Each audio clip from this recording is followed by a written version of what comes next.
the President of Korea addressed the nation. He greeted all the citizens. Before starting his speech, he made a request. He asked everyone to make sure that the people around them were watching TV. He repeated his request. In homes, families sat together in front of their televisions, watching quietly. Some people shouted to others, telling them to turn on their TVs. The message was passed around. The president again asked everyone to turn on their televisions so that as many citizens as possible could watch the broadcast. The president continued his address. He said that he was hearing reports that the viewership ratings were rising sharply, even though not even a minute had passed since the broadcast began. He thanked the citizens sincerely for their understanding, saying that they must have been deeply troubled by the unexplained restrictions. He then announced that martial law had been declared at exactly 5 p.m. on July 16th. He explained that the military had taken control of media outlets and key infrastructure, and that major roads had been closed. And the reason he went this far was because he wanted to face the apocalypse in an orderly way. He added that everyone already knew this by now, that the scenario from a game called Survival Life was happening in reality. He then mentioned the asteroid from that game, called Unjambi. It was heading straight toward Earth. And according to news received at dawn, the US military failed to shoot down Unjambi. As a result, the asteroid eventually fell near Okinawa. The impact caused a massive explosion. It was later confirmed that the damage was catastrophic, and sadly, the Japanese people were currently turning into zombies. He explained that the zombie spores released from Unjambi were spreading rapidly, and that those spores would reach their country at 1 p.m. today. Addressing the nation again, he said that the zombie outbreak could not be avoided. However, according to their findings, it appeared that a small number of people, including awakened individuals, might be able to avoid zombification. So for those people he had prepared something.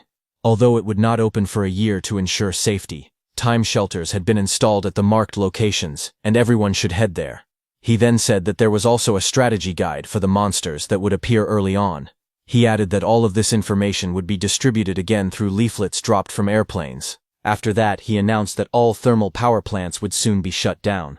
Finally, he said that he was a person with many shortcomings, but he believed he had done what needed to be done in this final moment. The president ended his speech. He said that it had been an honor to serve his fellow citizens. He bowed deeply and told everyone to survive and meet again someday.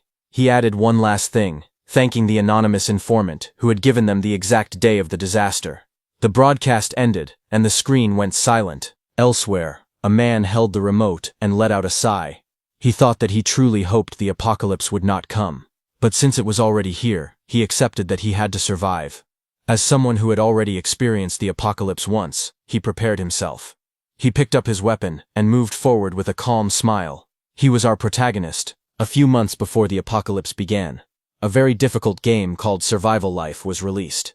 It was a VR apocalypse game, also known as Sura. The game was known for its extreme difficulty. Even hardcore Korean gamers found it overwhelming. Because of that, the game shot to the top of the charts right after its release. But despite its early fame, the game ended up with only 4 players left after a year. The game's popularity fell just as quickly as it had risen.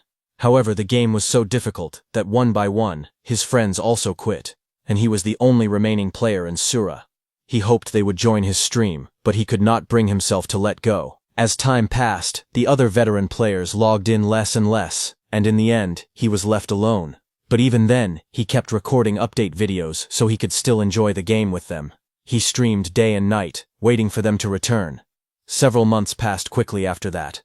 During that time, the tutorial difficulty was greatly lowered, and the early stages of the game were improved. As time went on, new enemies appeared in the game.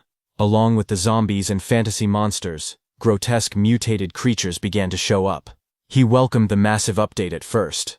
However, his friends slowly lost interest and stopped logging in altogether.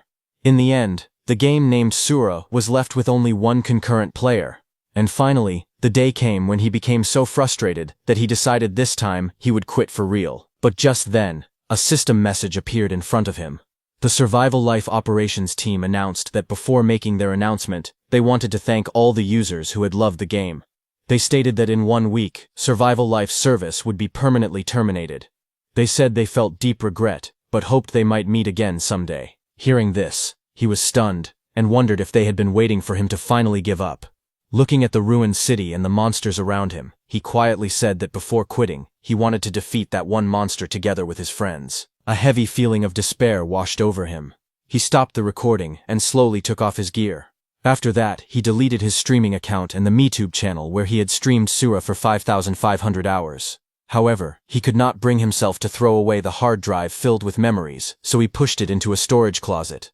Kimbapjoa, no, Kang Song-ho, closed that chapter of his life. From that moment on, he truly began living his real life. Just like that, 3 months passed, and Kang Song-ho was living a proper life.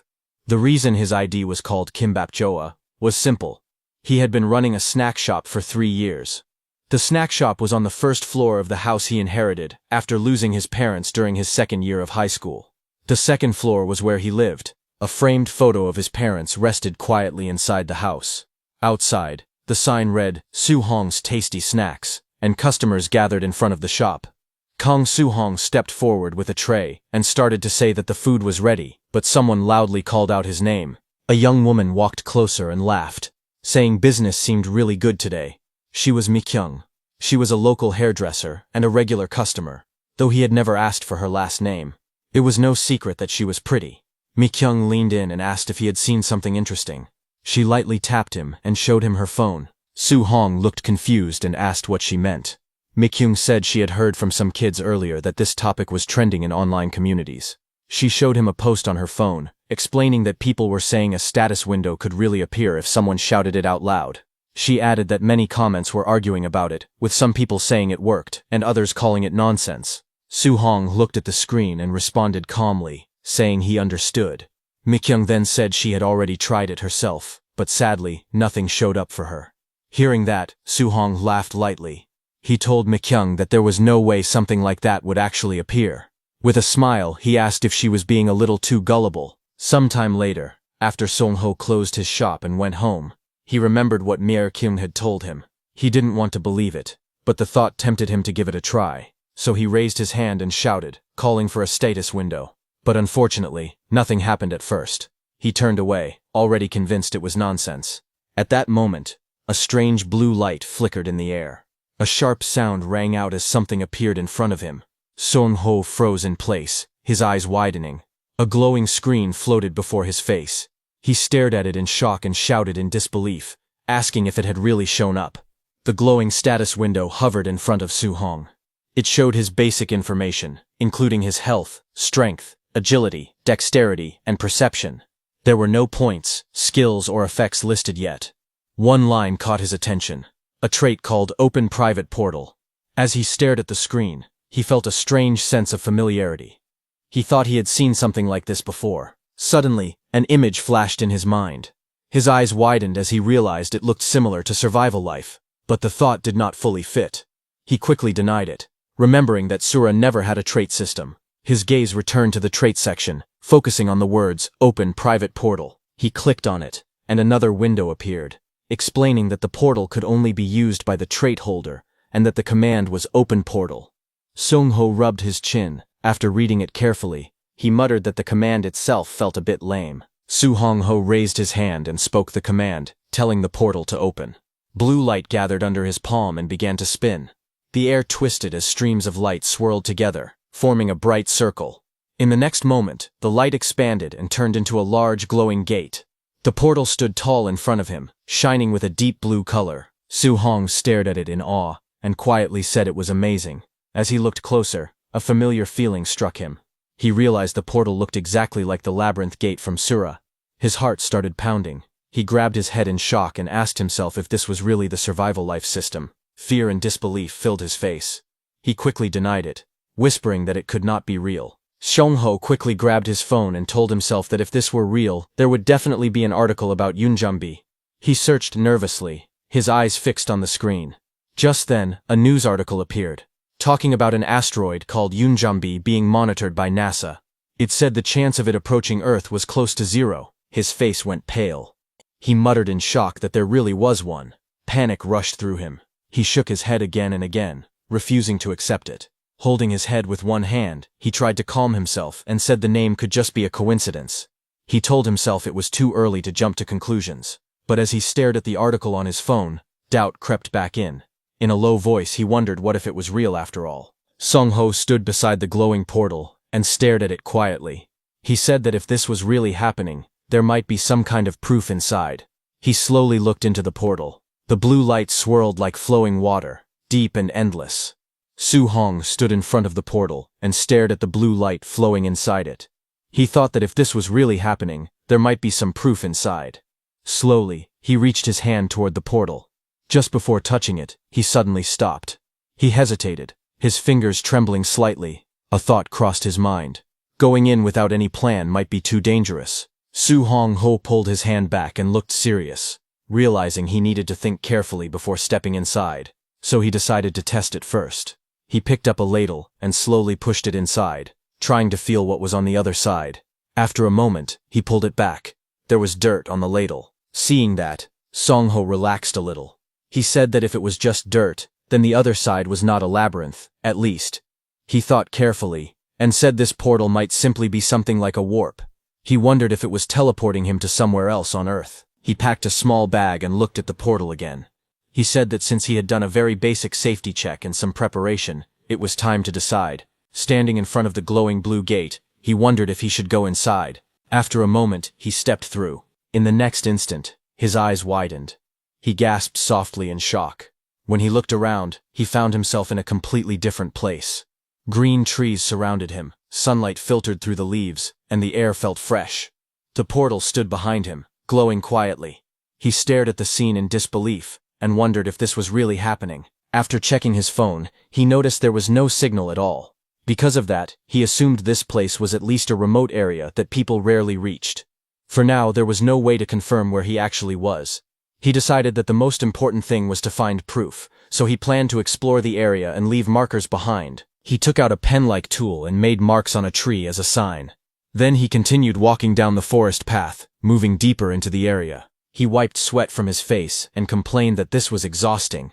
He wondered why the forest was so big and endless. Feeling tired and irritated, he wished that something would finally appear. Just then, he sensed something behind him. Before he could react, a sharp red beam shot out. He screamed in shock as his body was thrown backward. When he looked up, he froze. A strange white deer stood in front of him, its antlers wide and unnatural. A blue window appeared in the air, showing the name Valley Deer. Seeing the name and the system window, his heart sank. He realized that this place might not be Earth at all, and it scared him for a moment. However, after observing it carefully, he realized it did not seem to be an aggressive animal. Calming himself, he thought that anyway, he still could not say he had found any proof of an apocalypse yet. He felt that it would be a different story if dangerous creatures like stone monkeys or wild boars had appeared. Looking at the strange deer again, he muttered that he had never seen anything called a valley deer in Sura, but from that moment, he had a bad feeling. He admitted to himself that he had sensed it already. He believed this place was closely connected to survival and danger. Still, he told himself it was not certain yet. Even so, he forced himself to ignore that thought. He knew nothing here was clear or guaranteed. He tightened his grip on his weapon and stepped forward. Deep down, he realized the reason he kept denying it was simple. He did not want to accept that a disaster might be coming to humanity. But that small hope did not last long. Soon, he found what he was looking for. A strange tree stood ahead, glowing softly in the forest. A blue system window appeared, showing the name Sun Apple. He stopped and stared at it in silence. Reaching out carefully, he picked up the shining fruit. Holding it in his hand, he swallowed nervously. With an uneasy expression, he muttered that it should be fine. He took a bite of the glowing apple. The taste was strange, but warm energy spread through his body. A blue system window appeared, saying that his stamina had been slightly restored by the sun apple. His eyes widened in shock. He felt the change clearly, and muttered in disbelief. He realized the effect was exactly the same as the sun apple juice sold in the game's cash shop. He let out a dry laugh and cursed under his breath. This was enough to confirm it. As if that was not bad enough, he noticed something else nearby: goblin droppings. Seeing that, his expression turned serious, knowing things were about to get worse. He let out a long breath, trying to calm himself. Holding his head, he told himself that it was time to stop denying it and accept the truth. His chest rose and fell as he steadied his breathing. Slowly, he lifted his head. His eyes hardened, filled with grim certainty. In a low, serious voice, he accepted the conclusion that the end was coming. After turning that strange sense of déjà vu into certainty, He immediately left the portal and started preparing. The first thing he did was take out an old hard drive he had kept and review the early gameplay footage. He remembered that he had only streamed and recorded it because he liked the game. He could not believe it was being used like this now. After searching through the drive, he finally found useful information about an alien asteroid called Yunjom B that fell near Okinawa on July 20th. In an instant, Okinawa was destroyed. People infected by zombie spores slowly turned into zombies. 5 hours later, their bodies began to decay as the Iron Death disease progressed. He looked at the time and date. After calculating it, he realized there were only 32 days left until the apocalypse. Looking at it again, he thought about survival life. He remembered how the game was full of unfriendly and annoying mechanics, and the worst part of all was the Iron Death disease. It was a strange phenomenon that caused all metal to slowly crumble and break apart. Guns, cars, buildings, and machines all became useless. 5 hours after zombie spores spread through an area, the Iron Death disease followed like an aftershock. It swept through cities and towns, destroying everything made of metal. In an instant, human civilization was pushed back to the Stone Age. Later on, the Iron Death disease would slowly fade away. But that depended on the region. The real problem was the time it took. It took anywhere from 6 months to a full year for the disease to fully subside. However, that terrifying Iron Death disease no longer mattered to him. The trait he had obtained was Private Portal. It was only a guess, but he believed the Iron Death disease would not be able to pass through the portal. After finishing his initial analysis, he used all the money he had saved. He bought every kind of survival supply he could find: weapons, food, tools, medicine, and equipment needed to live on his own. After that, he checked the awakened community, while thinking about what to do next. Many people were chatting casually. Some mocked the warnings and asked for proof. Others told everyone to stop talking nonsense. Someone even bragged about using their trait to steal money. Looking at their messages, he frowned. He muttered that they were far too carefree. As soon as morning came, he went out and bought more supplies. On the way back home, he also bought a 60-pound hunting bow through a private sale. As he walked away with the case in hand, a thought suddenly crossed his mind. He wondered if he was overreacting all by himself. Looking up at the sky, he told himself that if nothing happened, then it was fine. At worst, he would just struggle for 2 or 3 years. After finishing his morning errands, he returned home. Then he put up a temporarily closed sign on his shop, so he would not waste any time. He let out a tired sigh, his head feeling heavy. He muttered to himself, confused about why so many things were suddenly happening overnight. Just then, someone called out to him. A young woman stood in front of him and asked if he was closing down the shop. He scratched his head and smiled awkwardly. He explained that he was not closing it, but that the shop was old and needed some remodeling. Hearing that, she smiled brightly and said that he must have made a lot of money. He quickly waved it off and said it was not that much, repeating that the shop was just old. After that, he tried to end the conversation. He said he had something to take care of, and asked to be excused. The woman suddenly spoke again, calling out to him as if she wanted to ask something, but then she stopped herself. She smiled and said it was nothing, telling him she would see him later. She turned around and walked away. He stood there watching her leave, feeling puzzled. He quietly wondered what she had been trying to say. He asked calmly why they wanted to know. He realized it was a situation where he could have easily asked questions, but he chose to stay silent. From now on, there were things he needed to do seriously. Standing in his room, he reached out his hand and opened the portal. He knew his gameplay style very well. He was a planner, someone who created detailed strategies to overcome challenges. Because of that, compared to veteran players, he lacked physical skill. But even so, he understood one thing clearly. With proper planning, he could still survive what was coming. In Sura, stats were not gained by leveling up. They were earned through the results of hunting and exploration. Standing in front of the target, he let out a slow breath. He wondered if this would work. He pulled the bowstring. Suddenly, he froze. Something felt different. He smiled slightly and said that drawing the bow was easier than he thought. Sweat ran down his face as he pulled the string again. Thinking that if he could just aim properly, this might really be possible. He raised the bow high, pulled the string to its limit, and steadied his aim. Then he released. The arrow flew out in a wide arc. A loud impact echoed as it struck the target. He stared at his hand in disbelief, and muttered that it felt unreal. He joked to himself, wondering if he had been Legolas in a past life. Looking at his fingers, he quietly admired the talent he was seeing. After calming down, he thought seriously about his limits.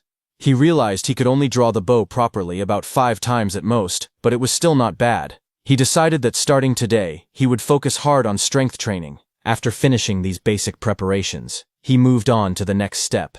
Standing in the forest with the bow in hand, he thought carefully. From now on, there were 2 things he needed to take care of.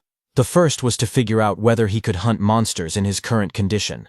The second thing he needed to do was build a hideout in this place where he could store his supplies. He reminded himself that until the weapons and supplies he ordered arrived, he would not do anything reckless.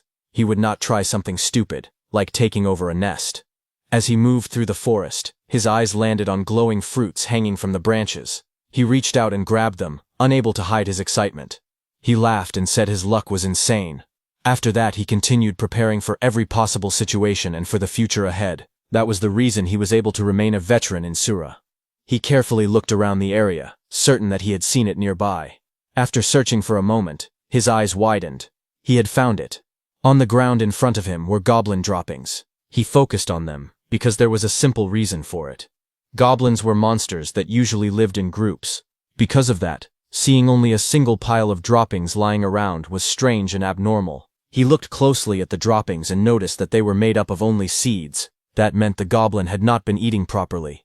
Just as he had predicted, there was a high chance this goblin had been kicked out of its group. He decided that he had to find this goblin, no matter what it took. Opportunities like this were rare. It was not often that he got a chance to test himself in a real fight. The sky slowly grew darker as evening came. He noticed the light fading and felt uneasy. Still, hearing wolves howl in the distance told him something important. It meant he was getting closer to the valley. He moved carefully through the forest, staying alert. Suddenly, he froze. Not far ahead, something small and green was crouching near the water. He recognized it immediately. It was a goblin. As he watched closely, he realized it looked exactly like the goblins he had seen before in Sura. He recalled the basic information about goblins. They were low-tier monsters that usually used spears or poison darts.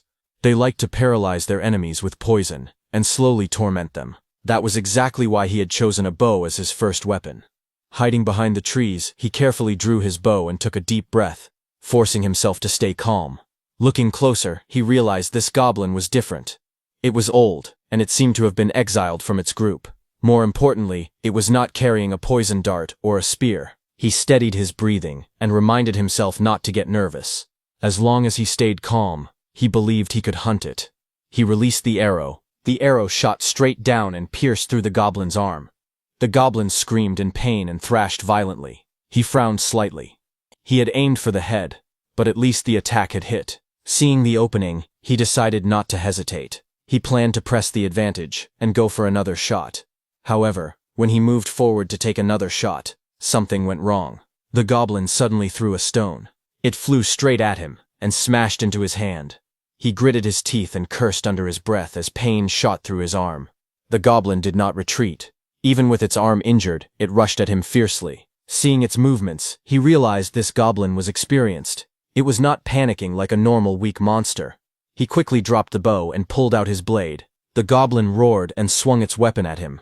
Their attacks collided head-on. The blade and the crude weapon clashed with a loud impact. Both sides pushed forward, neither willing to back down. Sung Ho lunged forward without hesitation, gripping the blade tightly. His eyes were sharp and focused as he swung at the goblin. The goblin twisted its body and barely avoided a fatal hit, but it was still forced back. Sung Ho shouted as he pushed forward, striking again with all his strength. The goblin screeched in pain and rage, refusing to fall. Blood splashed as their attacks collided again and again. Gritting his teeth, Sung Ho cursed the goblin for its stubborn resistance. In the struggle, his knife slipped from his hand and flew away. The goblin seized the chance and slammed into him, forcing him to the ground. They crashed down together, locked in a brutal struggle. The goblin screamed loudly, raising its head to bite. At the last moment, he grabbed his weapon again and drove it straight down. The blade pierced deep into the goblin's body. The goblin let out a final shrill scream as its strength faded. Su Hong collapsed to the ground, breathing heavily. A blue message appeared, telling him that he had gained 2 points. He stared at it for a moment, then laughed weakly. He said he had really done it. After calming down, his eyes fell on a small pouch lying nearby. He picked it up and checked the contents. Inside were guaca powder and vegetable oil.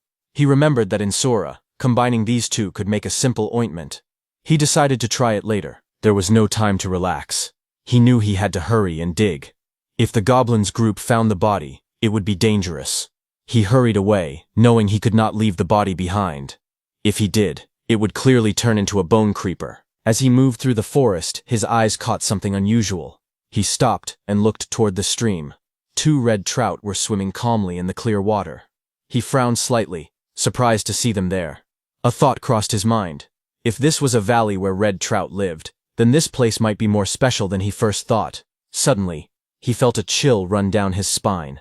He slowly turned his head, his face stiff with fear. A bad feeling filled his chest, and his breath grew shallow. Behind him stood a massive monster. Its red eyes glowed in the darkness as it stared straight at him. It was an owlbear. Kneeling on the ground, Su Hong swallowed hard and realized the truth. He realized he was completely screwed. His life started flashing before his eyes. He started remembering the days when he used to play the game and live stream. He often used to cover monsters' habits, fighting styles, and behavior. And one of them was owlbears. He remembered explaining that the most dangerous creatures in the forest were werewolves and owlbears. He had pointed out that when an owlbear had already claimed a territory, it meant something important. It meant the monster ecosystem in that area was balanced. Looking back, he felt that those days were truly good times. The chat, which always reacted with excitement, made him laugh. Those familiar comments filled the chat, making the stream feel lively and warm. But suddenly, his thoughts broke apart. He wondered why he was thinking about those happy memories now. His face turned pale, and sweat rolled down his cheek. A strange fear filled his chest. He realized what was happening. It felt like his life was flashing before his eyes. In front of him, the owlbear stood tall. Its red eyes glowed as it slowly raised its sharp claws. Su Hong shook his head and rejected the thought. At least for him, this was not his life flashing before his eyes. It felt more like a flashback of his old friends telling him to calm down and get a grip. His body trembled, but he forced himself to think clearly. He recalled what he knew. Owlbears had a habit of tearing apart anything they saw when they were hungry. But the fact that the owlbear was just standing there meant one thing. It was not hungry. In other words, there was only one thing that was bothering the owlbear. That meant he had entered the owlbear's territory, the place where the red trout lived. Understanding this, his mind became clear. If that was the case, then there was only one way to escape this situation. He knew that in his mind, he was still Kimbap Joa, but his body was Kang Song Ho. Even so, if he wanted to live, he had to do this. He clenched his teeth and shouted, pushing himself forward. The owlbear had the head of an owl, so its night vision was strong. However, it was weak to sunlight. The monster lunged at him, swinging its claws down, but he did not panic. He had memorized its attack patterns long ago. Now, all he had to do was execute them. The owlbear's claw swung down at him. He watched it closely, and knew there was only one timing. The attack passed just past his face, missing him by a hair. That moment was all he needed. He moved instantly and rushed forward. He raised the flashlight in his hand and aimed it straight ahead. He turned it on and shone the light directly into the owlbear's eyes. A sharp beam of light burst out. The owlbear screamed in pain and roared loudly. Its eyes were blinded by the sudden light. After that, the scene shifted to the next day in his room. A sharp ringing sound filled the room. The alarm kept ringing again and again. He slowly opened his eyes and groaned. His whole body ached badly. The ringing continued, making his head throb. He reached out and slapped the alarm clock, finally turning it off. He stared at the time and felt confused. He wondered if he had passed out the moment he escaped. It felt like hours had gone by, and he thought that made sense. Lying there, he let out a tired sigh. As if fighting a goblin was not enough, he had even run into an owlbear. The memory made him shudder. He muttered that he really never wanted to see one again. Just then, his stomach suddenly growled. He realized that he had not eaten anything since yesterday afternoon. Trying to get up, he lost his balance and fell forward, hitting the floor hard.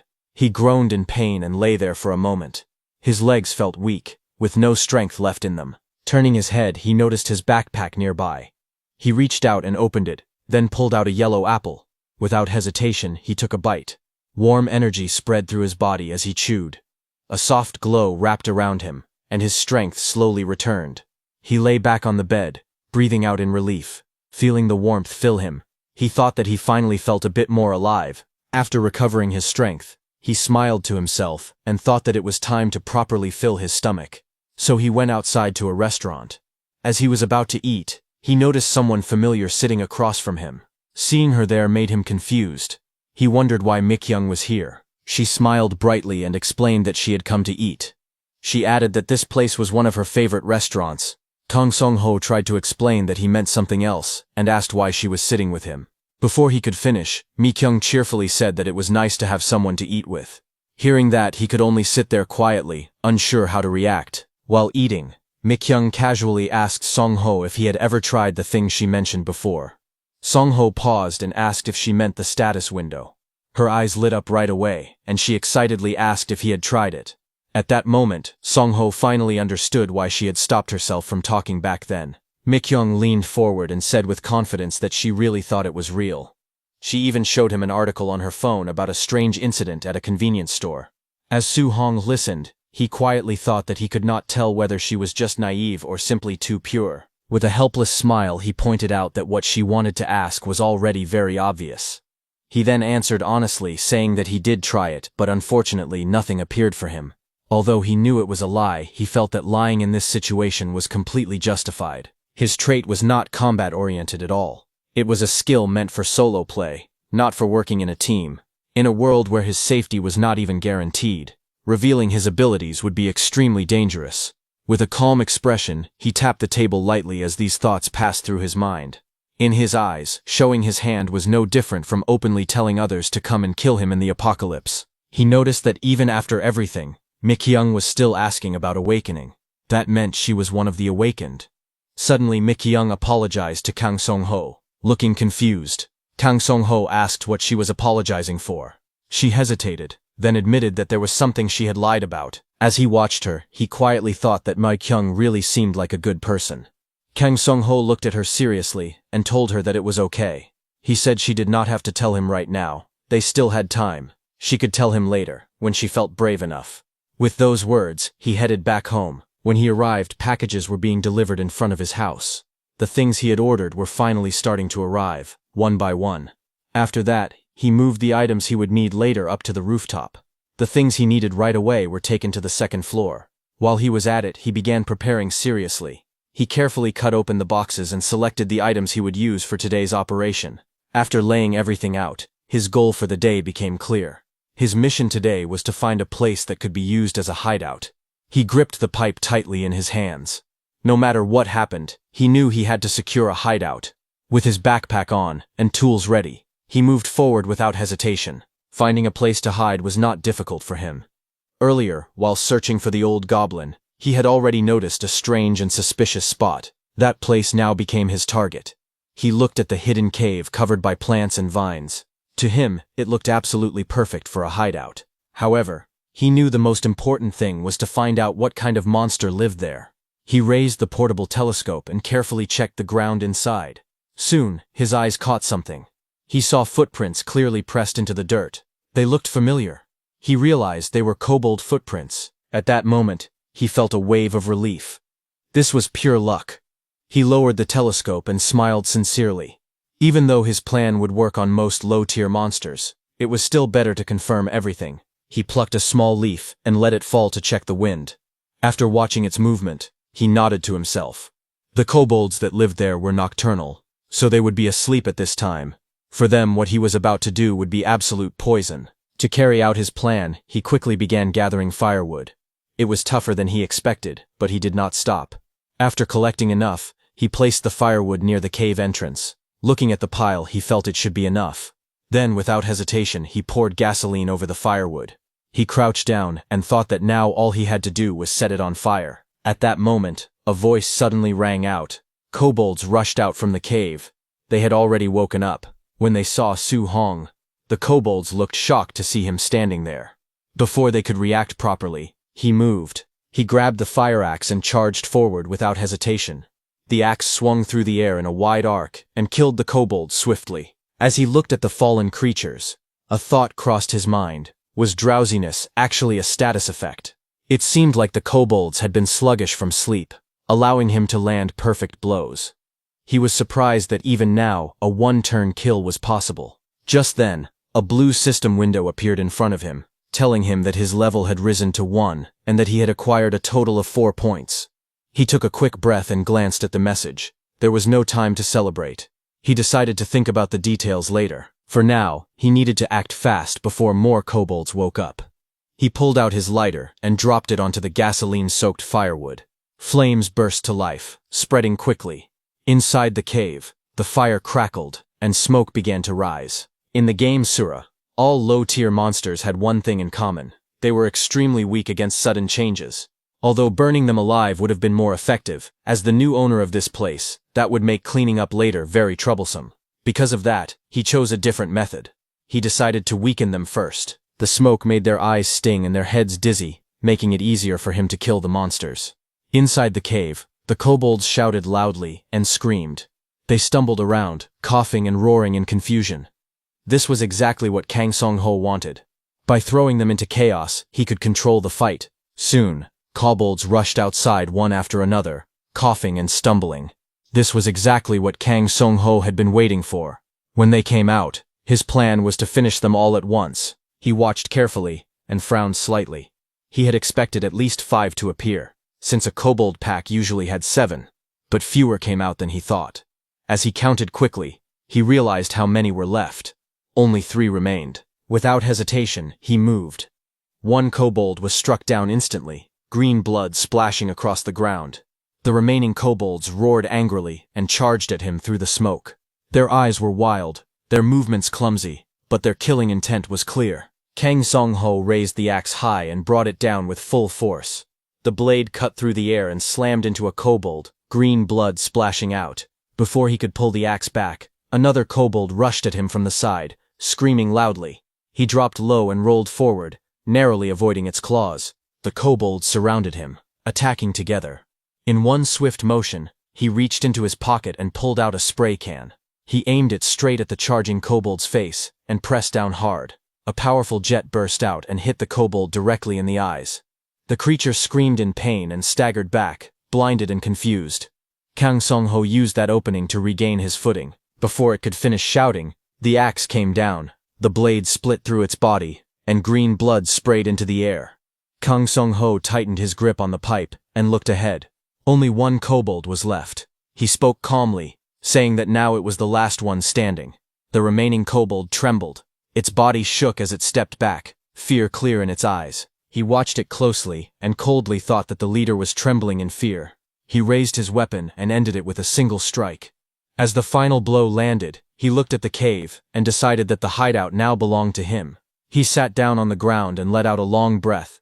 The fight was finally over, but his body felt extremely heavy. Dealing with them was not that hard, but because he had no stamina, it was truly exhausting.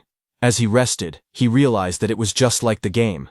The exhaustion debuff was clearly active. A blue status window appeared in front of him.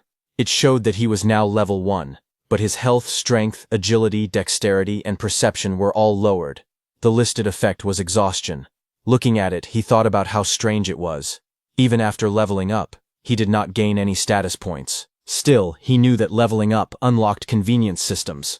Because of that, today's reward was still important. As he looked at the newly unlocked menus floating before him, he quietly accepted the result. More than anything else, he now had a secure place, a space that only he could use. Looking up, he smiled faintly, satisfied with the result. After that, he stood up and turned toward the cave to look at his new hideout. However, the inside was messy, filled with broken wood and scattered debris. He let out a tired breath and stood there for a moment. Then he accepted reality. Before resting, he would have to clean the nest first. After obtaining a hideout, Kang Song-ho immediately started cleaning it. The place was deep underground, about 15 meters down. For a hermitage, it was on the small side. Maybe because it was right after a big fight, the condition inside was especially bad. While cleaning, he felt disgusted and complained that it was filthy. Even so, he kept working. It was the hardest work he had ever done. As he cleaned up the mess left behind, he got angry and cursed the kobolds for not cleaning after themselves. Still, now that he had a safe space in the other world, things were different. He opened the dimensional gate and began using its abilities freely. By moving items through the gate, the cleaning became a little easier. However, He was so tired that he felt like he might pass out at any moment. Even while working, he sighed to himself and thought about how hard his life had become. Still, he continued cleaning without stopping. While traveling between dimensions, he discovered something surprising. He learned that he could fix the coordinates of both the other world and reality. Because of that, objects could interact with each other even when they were between both worlds. When he tried it, water actually flowed through the dimensional gate. Seeing this, he was shocked and excited that it really worked. After finishing the cleaning, he stood there and looked around. The hideout looked much better than before. Although he needed to remove the bloodstains everywhere and pour concrete on the ground so he could store things properly. However, Kang Song-ho knew the mortar work would take a few days. After that, he still had to install the sandwich panels as well. While thinking about it, he suddenly paused in confusion. That was when he noticed the stones embedded in the cave walls. They were luminous stones and ignition stones. One gave off light, while the other could create fire. Seeing them, he was amazed. These were essential items for beginners in Seora. Holding the stones in his hands, he realized this place was a complete gold mine. With a smile on his face, he decided that once the construction preparations were finished, he would start mining right away. The next day arrived. Outside the snack bar, he let out a long groan. Inside, he bent forward, breathing heavily. Yesterday, he had pushed himself too hard. Because of that, his whole body ached, and there was not a single place that did not hurt. When he raised his arm, he froze. He noticed many small cuts on his skin, and wondered when he had gotten all of them. Still, it was not serious enough to need a sun apple right away. He decided to test something else first. He thought about making an ointment to see if it would work. Holding the ingredients in his hands, he realized the method for making the ointment was actually very simple. He mixed guaca powder and vegetable oil together in a 5-to-5 ratio. He poured them into a bowl and kept stirring until the mixture slowly hardened. As he worked, a small smile appeared on his face. The result was a fairly useful ointment that could slightly heal wounds. For someone who worked in a kitchen before, making this was easy. He tested it by spreading the ointment on his arm. After a moment, he could clearly feel the healing effect. It was working. However, as Kang Song-ho looked at it closely, he frowned. Using something like this every time felt a bit troublesome. To raise his stats, he knew he had to keep doing what he was doing now. Still, as memories of dangerous fights flashed through his mind, he quietly worried that if things continued like this, he might die before the disaster even arrived. He sat quietly and thought things through. A sling was smaller than a bow and depended heavily on the terrain. Even a gun could only take down 1 or 2 enemies at the very beginning. None of those options felt reliable enough. Something suddenly came to mind. He remembered that what he knew about Seora so far was not even the main story. It was only a background story. But would that background story really happen in reality? He stepped into the room and looked around. After thinking for a moment, he decided that the information was not completely useless. If the same preliminary events from the background story really did occur, it would benefit him in many ways, so it was worth checking out. After making a plan, Kang Song-ho went up to the rooftop as scheduled to prepare for the construction work. Fortunately, the bags of mortar he had ordered the night before were already piled up properly. Because of that, the work went smoothly. After that, he went down to the first floor to pick up the items he had ordered. He was just about to move the pile of packages when someone suddenly called out to him. Mi-kyung greeted him cheerfully in the afternoon. Hearing her voice, Kang Song-ho paused and turned his head, wondering if she had come closer or if her address had changed. Mi-kyung looked at Kang Song-ho and said that she had been seeing him a lot lately. Kang Song-ho was holding a box and looked at her in confusion. He let out a small sound, not understanding at first. Mi-kyung explained that she had been coming to eat tteokbokki every day, which was why she kept running into him. Hearing that, Kang Song-ho laughed awkwardly and apologized. He said he had been very busy lately because of the store remodeling. Mi-kyung looked at him carefully and commented that he really did look busy. Kang Song-ho paused for a moment, unsure what she meant. When he asked, she smiled and reminded him that he used to come in for a haircut once every 3 months. Realizing she was right, Kang Song-ho nodded and said that was true. Mi-kyung brightened up and suggested that since they were talking about it, he could get a haircut now. Kang Song-ho thought about it and decided it was not a bad idea. He needed a haircut for the upcoming exploration anyway. With a relaxed smile, he agreed and said they should do that. After that, both of them went to Mi-kyung's hair salon. Standing behind him, Mi-kyung asked Kang Song-ho how he wanted his hair cut. Sitting in the chair with long hair covering his shoulders, he answered calmly that he wanted everything chopped off. She was startled and asked why. He explained that he wanted to shave it all off to mark a new beginning. Hearing that, Mi-kyung understood and smiled. She said that if that was the case, she would cut it as nicely as she could. She picked up the spray bottle and scissors and began working. While cutting his hair, she suddenly mentioned that his shoulders seemed to have gotten broader. Kang Sung-ho sounded a little surprised and said that he had started working out recently, so it must be showing. She nodded, and then added that she had heard something interesting. She said it seemed the status window was related to something called survival life. Hearing that, Kang Sung-ho quietly responded, clearly paying close attention to what she had just said. She continued cutting and said that awakeners were said to be people who had played that game at least once. Hearing that, Kang Sung-ho looked shocked and asked if it was really true. He then asked her where she had gotten that information. Mi-kyung hesitated for a moment, looking a little flustered, and started to explain. At that moment, someone suddenly appeared. A blond man walked in and asked why she was surprised to see him at that hour.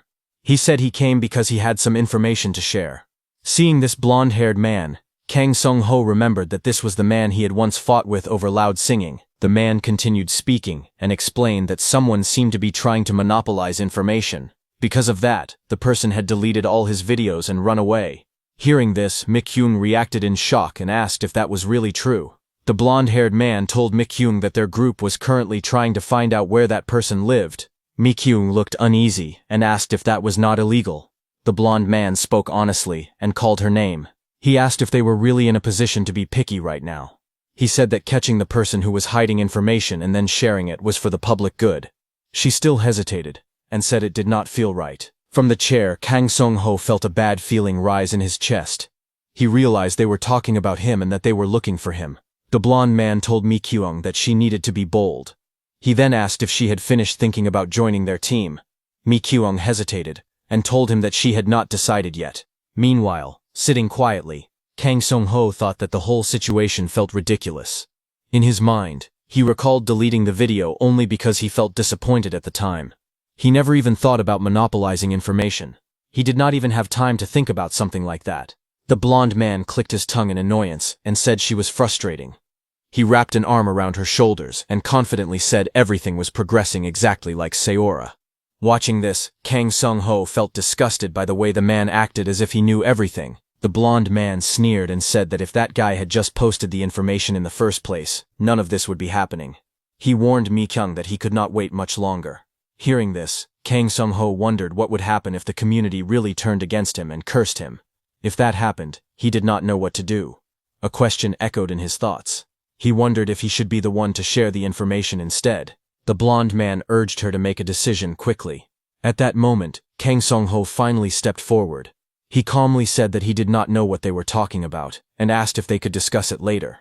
The blonde man's eyes widened in shock. He turned sharply and started to speak, asking who that person thought he was talking to. Kang Sung-ho stepped closer, his eyes cold. He warned the blonde man to leave while he was still being polite. He added that this was a chance to walk away before things turned ugly again. The blonde man froze. Sweat formed on his face as fear crept into his eyes. He let out a nervous sound and realized that today was not his day. He muttered that he would leave and turned toward the door. As he walked out, he forced a stiff goodbye. Once he was gone, Mi-kyung finally relaxed and let out a long breath. Her shoulders dropped as the tension faded. After a moment, Kang Sung-ho spoke again. He gently called her name and suggested that they exchange phone numbers, just in case. He smiled lightly and told her that the blonde man was a bad person. After that, he came back home. He put the construction work aside for a while and turned on his computer. Under the excuse of information monopoly, the online community had exploded. The real-time boards were filled with angry messages. People were shocked that all the videos had been deleted and cursed the person who posted them. Some threatened to kill him if they found out where he lived. Others asked hackers to expose him and even offered rewards. The screen was flooded with insults and abuse aimed at him. The person who had shared the important early information was now receiving nothing but hate. He scrolled further and saw one of his old posts. It was a guide titled Early Game Honey Tips. The post explained zombie behavior, weak points, and safe floors in buildings. Even under that post, people were still attacking him. They mocked him, doubted him, and demanded proof of his playtime. Finally, he noticed an ID that seemed to belong to the same group of people. He clicked on it and saw the name displayed on the screen. He frowned and muttered that the person was crazy. wondering why someone would even verify their real name just to make a nickname. The posts became even worse. They were no longer just cursing him. Some comments talked about finding him, while others mentioned doing something to Jung Mi-kyun. Reading that, his expression darkened. He called them filthy in his mind. Unable to stand it anymore, he turned off the computer. A deep sense of disgust toward people settled in his chest. Still, he knew it was not because he was broken mentally. He was simply tired of people like them. But then something changed. As he sat there, his hand rested on the chair, and he suddenly felt strange. It was as if his mind was becoming clear. He wondered why his head felt lighter and calmer than before. At that moment, a thought surfaced in his mind. He reached out and opened the dimensional gate. For the next 2 days, he fully focused on working on the hideout. He mined luminous stones and ignition stones with a pickaxe. After that, he mixed mortar with water and poured it onto the ground. He spread it carefully and smoothed it out evenly with a tool, making sure there were no rough spots left. Once the work was done, he stepped outside. He came out to wait for the mortar to dry, letting the quiet air surround him as he took a short break. As he looked at the moon blooming in the dark sky, a thought came to him. His hand slowly clenched into a fist. He thought that when faced with injustice, it was fine to answer it with injustice. He knew he was not a hero. He was just an ordinary person, so he did not need any grand sense of mission. In the end, he understood one simple thing. He only needed to survive. When he made that decision and turned around to go back, something happened. A sharp cracking sound came from behind him. He slowly looked back, his eyes narrowing. At that moment, the bone creeper appeared. The skeleton stepped out of the dark, its red eyes glowing as its bones made loud cracking sounds while it moved closer. Seeing it, he cursed under his breath. A sudden blast of force swept through the area. Kang Sung-ho was thrown back and crashed onto the ground. His body rolled across the dirt as dust and small stones scattered. He coughed hard and tried to push himself up, his face full of pain and shock. He shouted in confusion, not understanding what had just happened. The wind slowly faded. He knelt on the ground, holding his head as his ears rang. When the dust settled, broken bones lay on the ground in front of him. Kang Sung-ho looked down at his shaking hand and felt confused. He could not understand how he was still alive. When he remembered what had happened, he saw the bone creeper in his mind. By the time he noticed it, the creature was already about to explode. He had no time to think. He had turned and run with everything he had. A huge blast went off behind him. The shockwave threw him into the air and sent him flying far away. He crashed hard onto the ground, barely surviving. Now, sitting there in pain, he understood the truth. Kang Sung-ho raised his hand and opened the status window. It showed that his health was very low, and all his stats had dropped. But there were no torn muscles or broken organs. When he saw that his level and points had gone up, he understood what it meant. The system had counted the bone creeper as defeated. His head started to hurt badly. He grabbed it, feeling dizzy and confused. He quickly opened the dimensional gate and went back to his house. After coming back, he started treating his wounds right away. He placed his medical supplies on the table and sat down in front of them. One by one, he carefully pulled the sharp bone pieces out of his skin. His teeth clenched as pain spread through his body. After that, he rubbed healing ointment over the wounds to stop the bleeding. It burned badly, and he let out a painful breath. When the bleeding slowed, he wrapped his arm and body with a bandage and checked his condition. His vision became blurry, and his strength slowly faded. In the end, Kang Sung-ho collapsed onto the couch and fell asleep from exhaustion. The next day, morning light filled the room as Kang Sung-ho lay on the couch, still wrapped in bandages.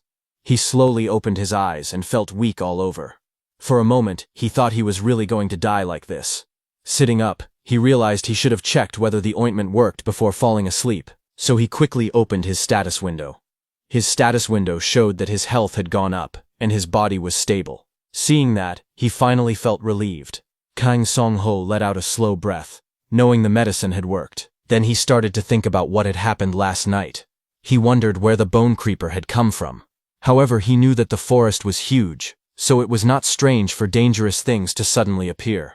After this accident, Kang Sung-ho realized that his perception stat was too low, so he needed to raise it to notice danger faster. He remembered how the game Serora worked. There were two main ways to become stronger.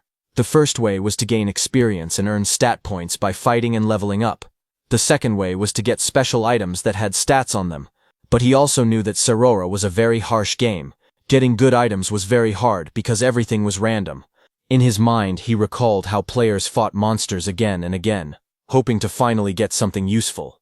He also remembered that strong monsters could have special skills, and if the right conditions were met, those skills could be obtained. Although he needed items with stats, he did not know where to get them right now. To find the answer, Kang Song-ho decided to check the game's background story that he remembered. He turned on his device and opened the game menu.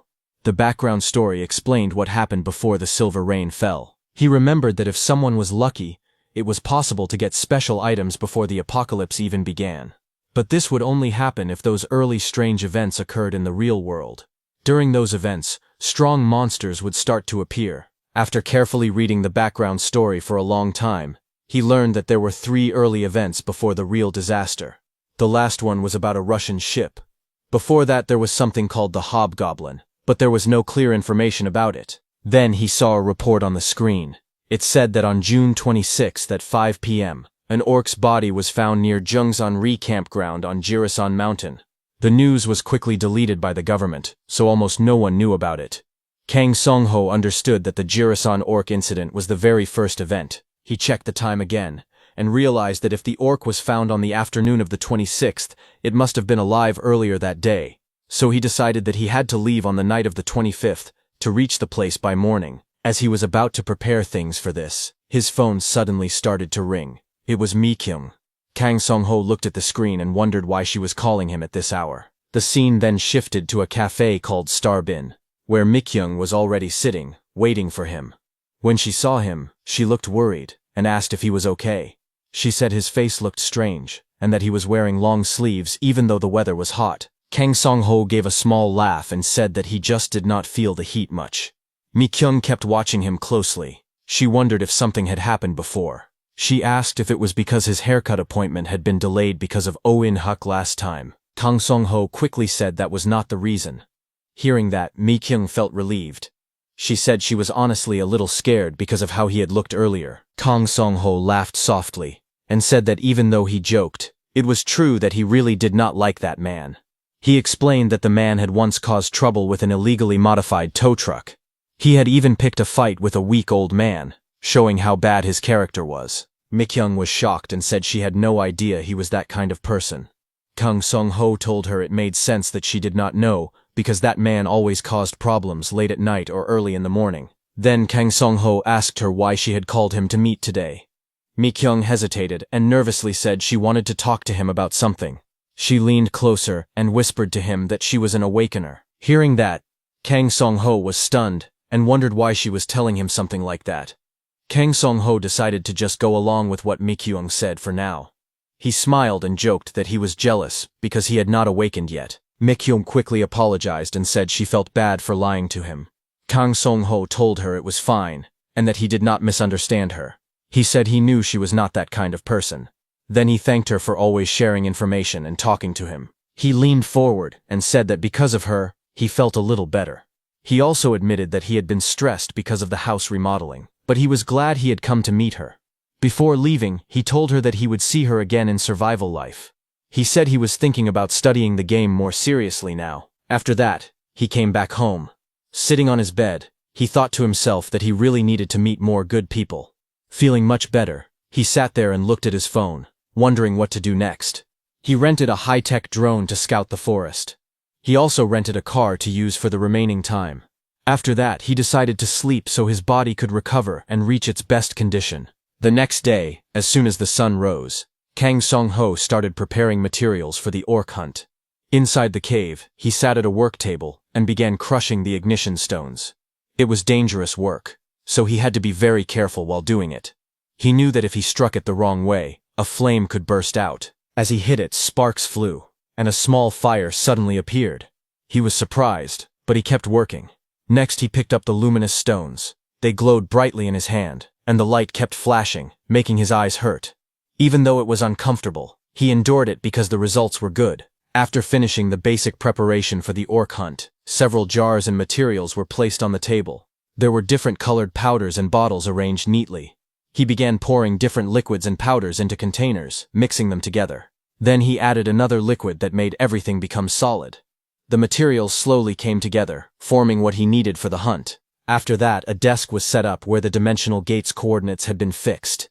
Then he stepped back into the real world. He prepared all the supplies and placed them inside the car. Standing there, he raised his hand and looked around in surprise. He softly reacted as he took a look at all the supplies.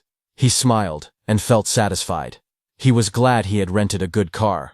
He felt that everything he needed was already prepared. Kang Song-ho sat in the driver's seat and smiled. Now it was time to get going. He headed toward Jurisan, the place where the orc would appear. Before midnight, the car arrived at the Yungsan-ri camping ground parking lot. Rain poured down heavily, soaking the area. With the remaining time, he did some image training while sitting inside the car. On his phone screen, he watched how he was facing an orc in the game. After that, he checked his equipment. He reached into the car and made sure everything was in place. Exactly as the next day began, and the clock showed the early morning hour, he stepped out into the rain, now wearing a hooded raincoat. He had a flashlight on his head. He began searching seriously. The rain grew heavier, drumming loudly around him. He muttered in annoyance, and noticed that the weather was getting worse as he continued forward. On top of everything else, mist spread through the area, blocking his view. He could not see clearly in front of him. As he walked through the wet ground, he wondered where the orc would appear. He was sure he had already checked the entire camping ground. He remembered the scene of people gathered around a fallen creature. Just as expected, strange signs were appearing in reality. He raised his hand slightly, feeling uneasy, as if something was about to happen. Before he could finish his thought, a sudden sound rang out. A sharp warning echoed through the rain. He suddenly stopped. Hearing the sound, his eyes widened in shock. Through the heavy rain and mist, a huge shadow slowly appeared. Red light glowed from its eyes as it stepped forward. He immediately recognized that it was an orc. Not just an ordinary one, but a red orc, a rare subspecies. Seeing it clearly, his heart raced. He realized that defeating it might guarantee a skill drop. He took a deep breath and told himself to stay calm. His hands tightened around the red flare stick. Flames burst out from it, lighting up the rain. He stepped forward with a steady gaze, thinking that as long as he followed the plan, he could catch it. The red orc walked closer through the mist, weapon in hand. The confrontation had begun. His strategy for dealing with the orc was as follows. First, he used the orc's aggression to draw its attention. With a sharp motion, he threw the flare forward. The red light spun through the air and landed on the ground ahead. The orc noticed it immediately. Attracted by the bright signal, it turned its body toward the flare. Rain poured down as the orc stepped closer, gripping its weapon tightly. Its eyes glowed red with anger. The moment the orc attacked it, for a brief moment, the orc's movement stopped. Its attention was fully focused on the flare glowing on the ground. That was the opening he was waiting for. Song-ho rushed forward, stretched out his hand, and shouted to open his portal. Then he slipped between the orc's legs. At the same time, a blue portal opened on the ground in front of him, glowing brightly in the rain. While sliding, he entered the portal. But before entering the portal, he reached into his clothes and took out a flash can that was already burning. Before the orc could react, the orc's face brightened with a flash as Song-ho activated the flash can and threw it toward the orc. A blinding blue light exploded in front of the orc's face. The light flooded the area, cutting through the rain and mist. The orc let out a loud roar as it was hit by the flash, covering its eyes as pain spread through its head. It screamed as its vision was stolen by the flash. Su-hong knew that until the orc's vision returned, he had about 20 seconds. He took out a knife and lit up another flash can. From that moment on, it became a battle against time. Sparks flew as the flame burned steadily. He moved forward without hesitation. His target was clear. First, he had to rupture the orc's muscles. The orc staggered, its body tense and unstable. The status effect on its muscles weakened it, slowing its movements. In the next instant, he struck. Green energy burst from his blade as it cut into the orc's body.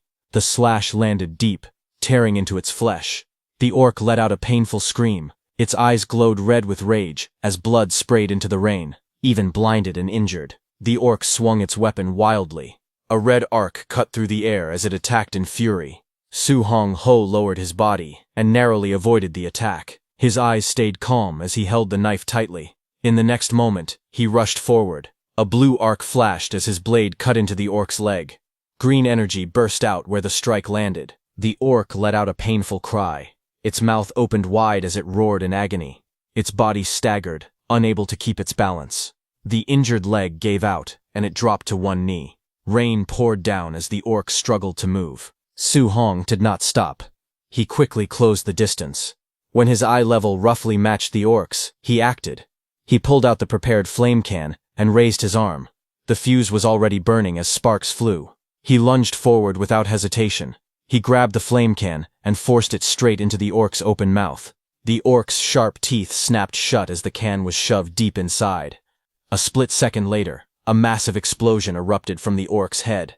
Fire burst outward in all directions. The orc's body shook violently as the blast tore through it. Su Hong stepped back, rain pouring down around him. He looked at the burning remains and calmly asked how that felt. He said that even an orc could not survive something like that. At that moment, a powerful fist suddenly smashed into his side. The impact sent him flying across the ground. He rolled and crashed hard, coughing as he struggled to breathe. He lay there in the rain, his body aching. Sweat ran down his face as he clenched his teeth. He muttered in frustration that letting his guard down like that was a stupid mistake. The orc was still standing. Its entire upper body was covered in raging flames. Fire wrapped around its muscles as smoke rose into the rain-filled air. It slowly stepped forward, its body still moving despite the blast. Seeing this, Song-ho cursed under his breath. Rain ran down his face as sweat mixed with it. His eyes widened slightly. For a brief moment, fear flashed through his mind.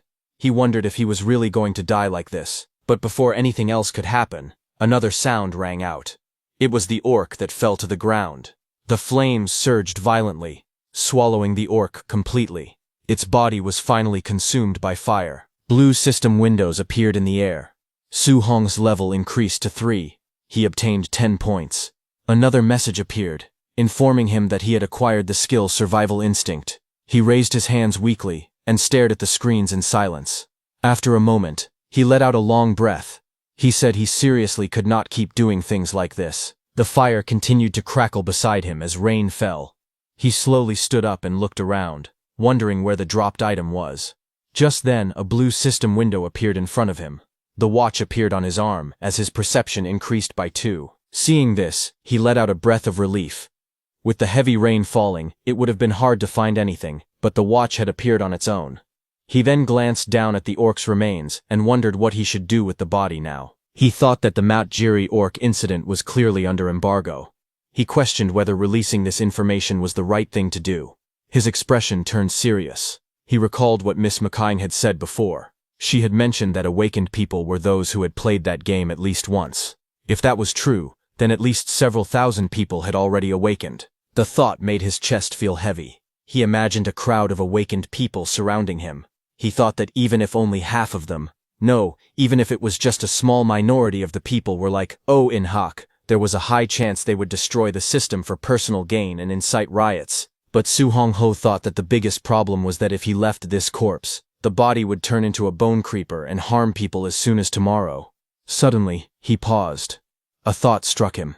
He wondered why he had never considered that he himself could turn into a zombie. He realized that even if he was awakened, there was no guarantee he would not turn into a zombie if infected by spores. Rain continued to fall as he curled up on the ground, overwhelmed. He asked himself what the right choice was. In the end, he admitted that he could not bring himself to make a decision right then and there, but one thing was certain. He raised his hand and shouted for the portal to open. A portal opened in front of him, glowing blue in the rain. He knew that even for the sake of the few who would survive, the world needed to face an orderly end. Thinking that, he dragged the orc's corpse into the other world. He sighed in frustration and slammed a shovel into the ground. Annoyed, he picked up the shovel and started digging. He complained about how miserable his life had become.